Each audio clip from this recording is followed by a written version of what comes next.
Salmo de número 13, um salmo precioso que traz belas verdades ao nosso coração. Salmo de número 13. Diz assim: até quando, Senhor, esquecer-te-ás de mim para sempre? Até quando ocultará de mim o rosto? Até quando estarei eu relutando dentro de minha alma, com tristeza no meu coração cada dia?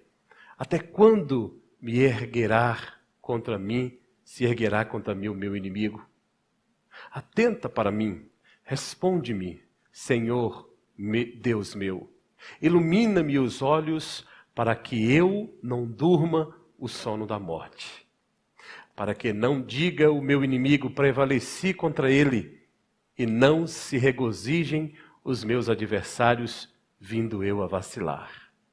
No tocante a mim, confio na tua graça. Regozije-se o meu coração na tua salvação.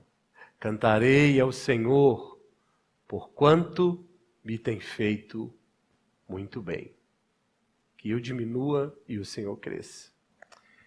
Éder gosta dessa expressão, né, Éder? Porque me tem feito muito bem. Maravilha. Meus irmãos, o Salmo de número 13, ao que nos parece, ele teria sido escrito aproximadamente em 1028 pelo próprio Davi, quando estava enfrentando, antes de ser coroado rei, enfrentando a adversidade, a perseguição do rei Saul. A história diz que Davi estava fugindo para o deserto, lutando por sua vida, fugindo por sua vida. Então é nesse tempo, em tese, está lá em 1 Samuel capítulo 23, versos 14 e 15, narra essa história que ele está fugindo para o deserto. E aí, portanto, ele escreve o Salmo de número 13. Este salmo traz para nós algumas verdades, mas antes de eu falar delas propriamente dita, eu quero ver com os irmãos aqui rapidamente alguns detalhes, porque a palavra, a expressão até quando, ela aparece nesse salmo 4 vezes. Somente nesse salmo ela aparece 4 vezes.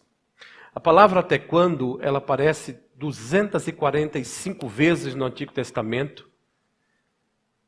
Mais da metade, 127, portanto, aparecem nos Salmos, somente nos livros dos Salmos. E aí nós temos, pelo menos os mais famosos deles, o Salmo 35, o Salmo 65, o Salmo 34, o Salmo 65, o Salmo 109, o Salmo 140, 141 e 142 são os salmos que mais expressam esse clamor do salmista, até quando? Até quando?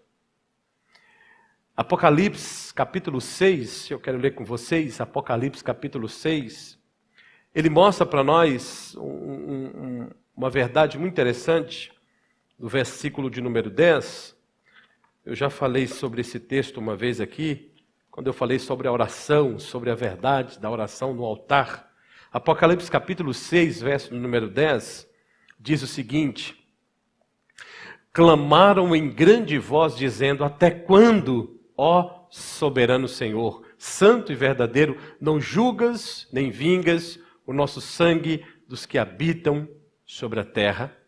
Veja que até os santos na eternidade, até os santos na glória, segundo a visão de Apocalipse que João tem, eles perguntam, até quando, Senhor? Até quando?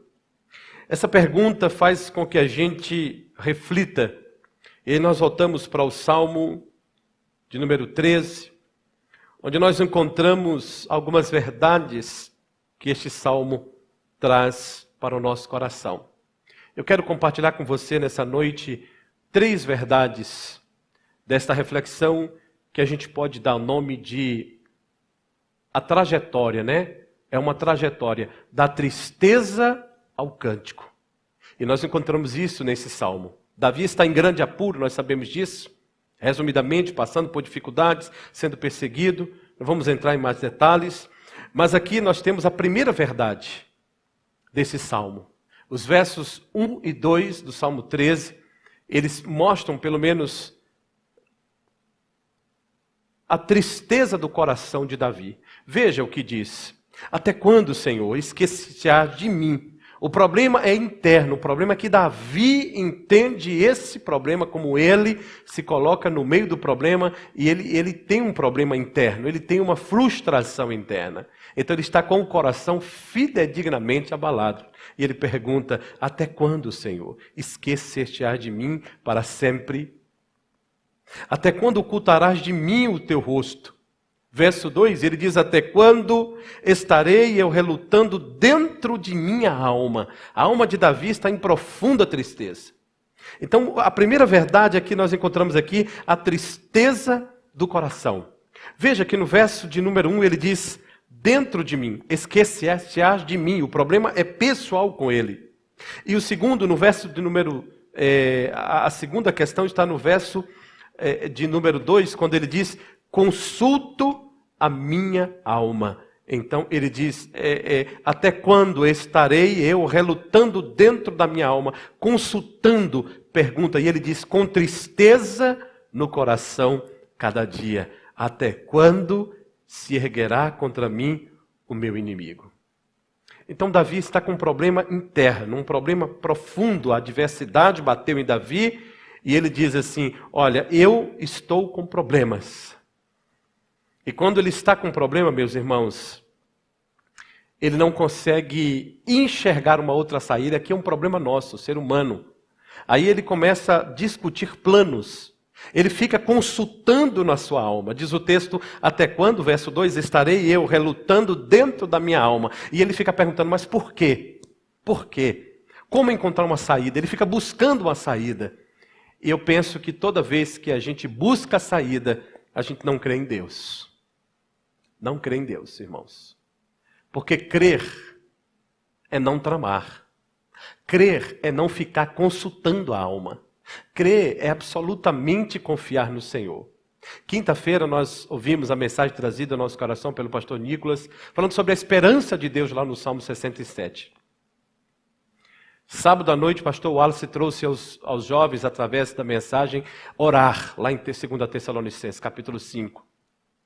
Hoje pela manhã o pastor Alessio nos trouxe uma mensagem doce, dizendo, por que duvidas?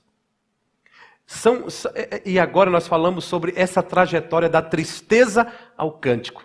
Como Deus quer tratar a sua igreja, irmãos, como Deus quer cuidar do seu povo nessa pandemia. Irmãos, a pandemia não é o ponto final. Essa pandemia não é o ponto final. Ela não é o último limiar da trajetória. Não, Deus está sentado no alto sublime trono e Ele está no seu lugar, devido lugar.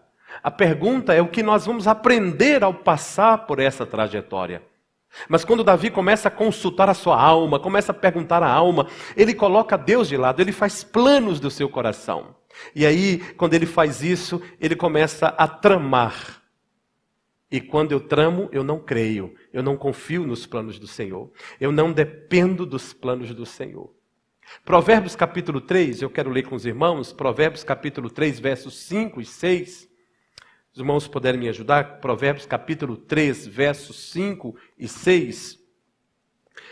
Nós temos aí a seguinte expressão, confia no Senhor de todo o teu coração, não te estribes no teu próprio entendimento, reconhece-o em todos os teus caminhos e Ele endireitará as tuas veredas. Então ele diz, confia no Senhor.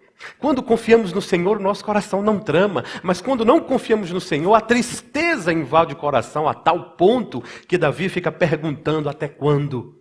Até quando eu vou ficar tramando na minha alma, eu vou ficar questionando?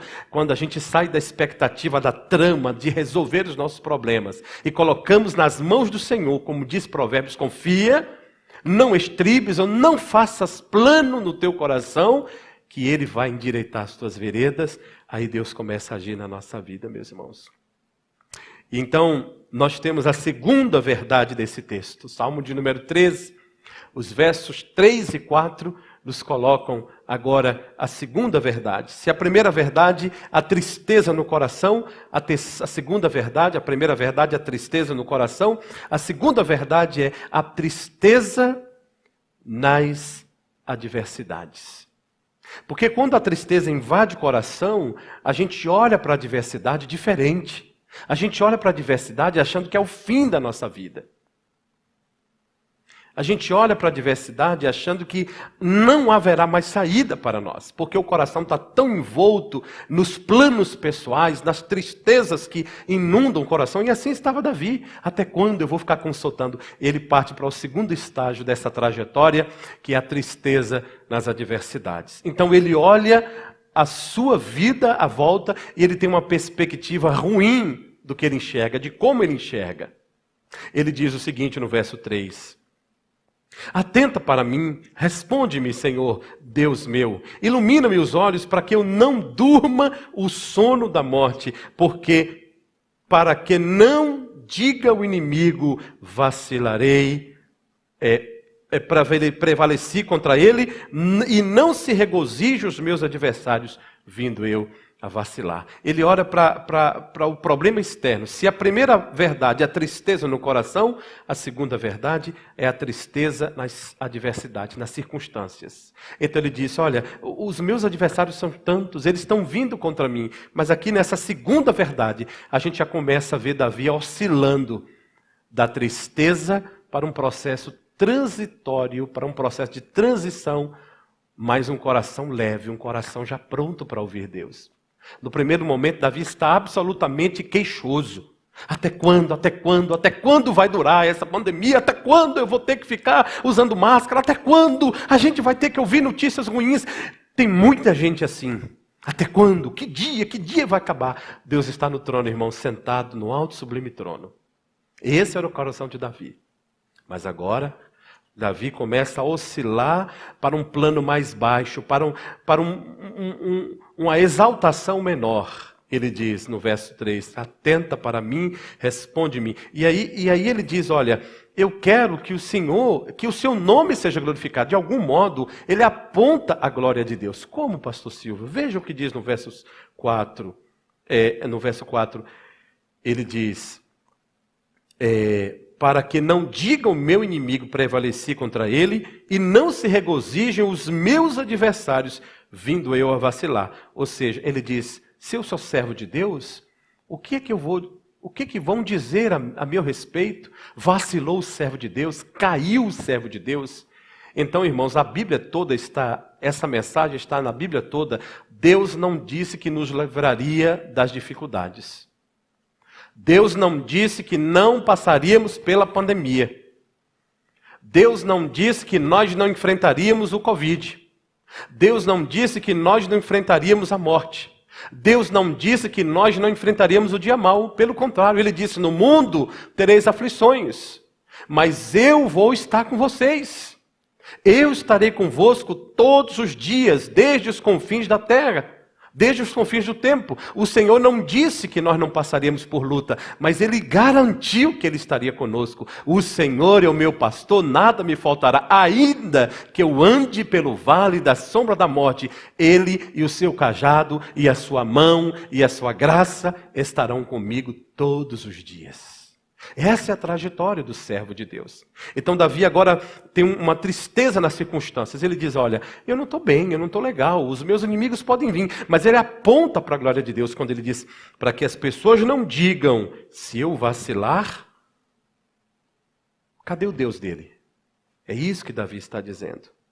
Então, mas ele começa a dizer assim, e aqui nós encontramos, quando ele diz assim, olha, eu preciso que o Senhor me faça enxergar nas adversidades um momento de alegria, porque eu estou ainda triste nas adversidades. E aí ele faz 3 pedidos, irmãos. Nessa segunda verdade, na tristeza nas adversidades, ele faz 3 pedidos. O primeiro pedido está no verso de número 3, atenta para mim. O segundo pedido está no verso 3, responde-me. E o terceiro pedido está no verso 3, ilumina-me. Então, em outras linhas, Davi está dizendo, volta para mim. Quando ele diz atenta para mim, ele está dizendo olha para mim, Senhor. Porque quando a gente está em crise, irmãos, quando a gente está em crise profunda na fase 1 dessa trajetória, que a tristeza invade o coração, nós achamos, pastor Nicolas, que Deus não está olhando para nós. Nós achamos, irmãos, que Deus se afastou de nós. E é nessa fase, justamente, que nós entramos em estágio de completa tristeza. E nós começamos a planejar o nosso coração. Olha, eu vou começar aqui a minha alma, eu vou consultar minha alma todo dia no meu coração. Não faças planos pelo teu coração, apenas confie no Senhor. Provérbios 3, verso 4 e 5. Mas na segunda fase, Davi diz assim, eu quero que o Senhor volte para mim. E Deus não estava afastado dele. Mas ele já começa bem, como ele diz assim, olha para mim. Ele faz esse pedido, atenta, volta o teu olhar para mim. Quando a gente está tão envolvido na tristeza, a gente acha que Deus se afastou de nós. Quando nós olhamos para a igreja, Éder, irmãos, e nós achamos que os bancos estão vazios, parece que é o fim, que é o caos da igreja. Não, irmãos, não é o caos da igreja. Roma, com todo o poder e império da história do mundo, não conseguiu impedir a marcha da igreja. Roma, com todo o seu poderio, os homens poderosos, os perseguidores, não conseguiram destruir a marcha da igreja. Irmãos, não é essa pandemia que vai fechar a igreja para sempre, não. Isso aqui é momentâneo, isso vai passar. Por isso Deus continua olhando para nós, no seu plano celestial. Deus está no alto sublime trono, olhando para nós e dizendo, eu faço parte dessa história, eu estou com vocês nessa trajetória. Louvado seja Deus por isso. E segundo, ele diz, responde-me. Parece que quando a gente está em luta, a gente ora, parece que Deus não responde, está tudo em silêncio. Mas eu quero dizer aos irmãos que o silêncio de Deus é a hora que Deus mais fala conosco. Talvez a gente precisa mesmo do silêncio, porque o barulho do mundo nos cerca tanto, e a gente precisa parar para ouvir Deus. O silêncio Deus fala. Até o silêncio de Deus é um falar para o nosso coração agitado, perturbado, e Deus precisa acalmar o coração dizendo, eu vou ficar em silêncio. Quando Jó parecia perguntar para Deus, Deus pergunta para Jó, onde você estava? Quando eu fiz isso. E o terceiro pedido, ele diz, ilumina-me os meus olhos. Ele já começa a melhorar, ele diz, eu quero ver o que o Senhor tem. Eu quero ver os teus projetos para a minha vida. Eu quero que o Senhor relembre aquilo que o Senhor prometeu para mim lá atrás. Por isso, meus irmãos, nós temos aqui a segunda verdade. A tristeza nas adversidades. E quando nós colocamos o nosso olhar humano para as adversidades, a algum momento da história, Deus começa a nos chamar para esses 3 pedidos. Atenta, responde-me, ilumina meus olhos. Que a nossa oração, meus irmãos, hoje, nesses dias de pandemia, seja essa. Ó Deus, ilumina os meus olhos, para que eu veja a glória do Redentor. Para que eu veja o teu projeto lindo que o Senhor está desenhando. E terceira verdade, nós caminhamos aqui, irmãos, para o final, quando ele diz assim, nos versos 5 e 6. No tocante a mim, confio na tua graça. Regozije-se o meu coração na tua salvação. Cantarei ao Senhor, porque me tem feito muito bem. Deixa o verso 5 para a gente pensar agora, irmãos. Deixa sua Bíblia aberta no verso 5 e repare. Que contraste nós temos aqui, professora Adriana. O primeiro versículo diz assim, o verso 1. Até quando esqueceste-ás de mim? Ele se coloca como o esquecido, como a vítima da situação. Ele está tão triste que ele diz, eu estou abandonado pelo Senhor. E não é isso, meus irmãos. Mas olha como a trajetória da luta vai fazendo bem a Davi. Olha como a trajetória da luta vai fazendo bem àquele servo de Deus. E ele diz no verso de número 5, no tocante a mim, ele já está diferente. Então nós temos uma contradição aqui. Nós temos o mim, do verso 1, abatido, cabisbaixo, moribundo. Eu vou morrer. Eu estou com medo. Até quando? Mas o verso de número 5, nós temos um Davi mais robusto. Um Davi de pé. Um Davi crente. Um Davi servo. Um Davi confiante no Senhor. Ele diz, no tocante a mim, confio na tua graça. Amém, meus irmãos? Esse versículo 5, a palavra graça, ela é uma escrita hebraica para essa palavra aí. É a mesma palavra que aparece em Oséias 2,19, quando Deus diz assim: desposar-te-ei para sempre, e eu te trarei com minha benevolência. Quando Deus fala ali em Oséias que ele vai desposar a Israel para sempre, ele diz: olha, você será minha esposa para sempre. Nós somos o povo de Deus, nós seremos a esposa de Deus, de Cristo, para sempre. Não fomos escolhidos como esposa de Deus porque temos mérito, não. Por isso essa palavra, no tocante a mim, confio na tua graça, é uma palavra hebraica que nós chamamos, a palavra que mais tem significado amplo no Antigo Testamento, chamada de Hesed. Hesed se escreve H-E-S-E-D. A pronúncia é Hesed. Esta palavra, ela é cheia de misericórdia, de benevolência, de compaixão, de amor. Esta palavra, irmãos, é o amor de Deus pelos homens. É a revelação plena de Deus pelos homens. Não é um amor, pastor Nicolas, com base nos méritos humanos, não. Por isso que aí a tradução da Septuaginta traduziu para nós em Salmo 13, verso 5, no tocante a mim, confio na tua graça, porque graça é a melhor transliteração para esta palavra. A confiança que nós temos em Deus, não é porque não é porque nós temos algum mérito para Deus olhar para nós. Não é pelos nossos próprios méritos, mas é com base no caráter de Deus, na vontade plena de Deus. Por isso, a palavra graça aí é Hesed, que quer dizer, Deus faz porque Ele quer fazer, Ele gosta de fazer. Não olha para nós pelos méritos, não. Irmãos, Deus não vai tirar a gente da pandemia porque nós somos bons. Deus não vai tirar a gente da pandemia porque nós somos melhores do que outros, não. Deus vai tirar o povo dele da pandemia porque Ele faz a sua graça manifestada através de Cristo Jesus. Não é a pandemia que vai acabar, extinguir, exterminar a igreja. Ainda que muitos apontem a pandemia desse século 21 como um evento escatológico, nós respeitamos, mas essa ainda não é o fim. Deus ainda está sustentando a igreja na palma das suas mãos. Davi entende essa trajetória e ele diz: eu estava abatido no meu coração, eu estava com a minha segunda verdade, tristezas nas adversidades, mas a terceira verdade, a tristeza é vencida pela confiança no Senhor. A tristeza de Davi é vencida pela confiança no Senhor. Ele diz: no tocante a mim, confio na tua Hesed. Confio na tua benevolência, confio na tua graça. Não porque eu faça nada para que o Senhor olhe para mim, mas eu confio nessa graça, eu confio nesse teu caráter puro, genuíno, doador, maravilhoso, de tirar o teu povo do abismo, de tirar o teu povo da perdição. E ele faz algo maravilhoso. Olha como ele começa. Lá no verso 1, ele diz, no verso 2, ele diz: o meu coração, com tristeza no meu coração cada dia. Mas no verso 5 ele diz: regozije-se o meu coração na tua salvação. Amém, meus irmãos?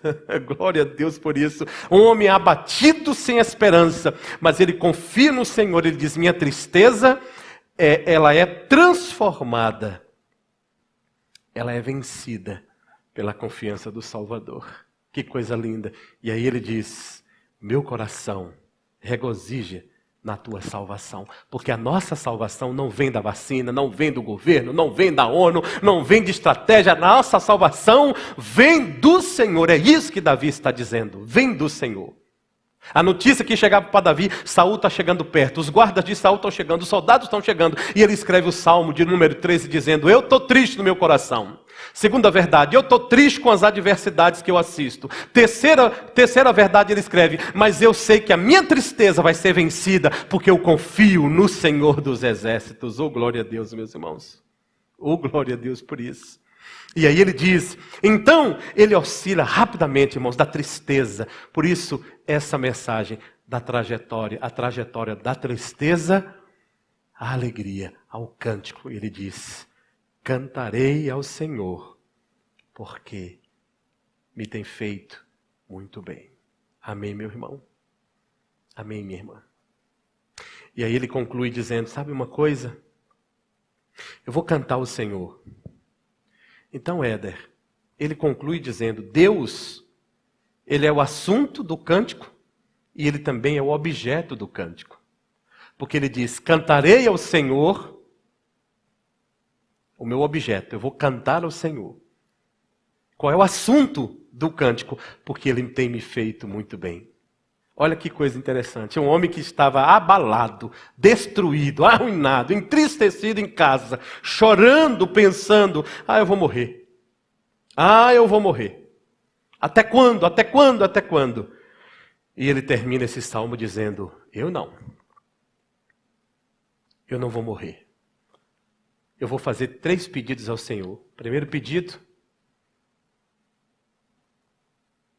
volta para mim, atenta para mim. Segundo pedido, responde-me. E terceiro pedido, abre os meus olhos. Parece que quando ele faz a oração, abre os meus olhos, Deus abre os olhos deles espirituais. E aquele moço do profeta, quando ele abriu os olhos, o moço olhou para ele, ele disse, tem muita gente, tem muitos soldados, tem muitos cavalos, nós vamos morrer, profeta. E o profeta diz, Deus, abra os olhos desse moço. E quando aquele moço olha, ele disse, mas são os que estão conosco. Ao redor tem muitos cavaleiros, carruagem de fogo, os anjos estão aqui. Davi oscila, dias, irmãos, da tristeza para o cântico. Eu quero profetizar para você nessa noite, meu irmão, minha irmã, que essa pandemia não tire dos seus lábios a alegria do canto. Que essa luta que nós estamos enfrentando não tire de nós a certeza da confiança plena no Senhor. Porque, Éder, porque o Senhor tem nos feito muito bem.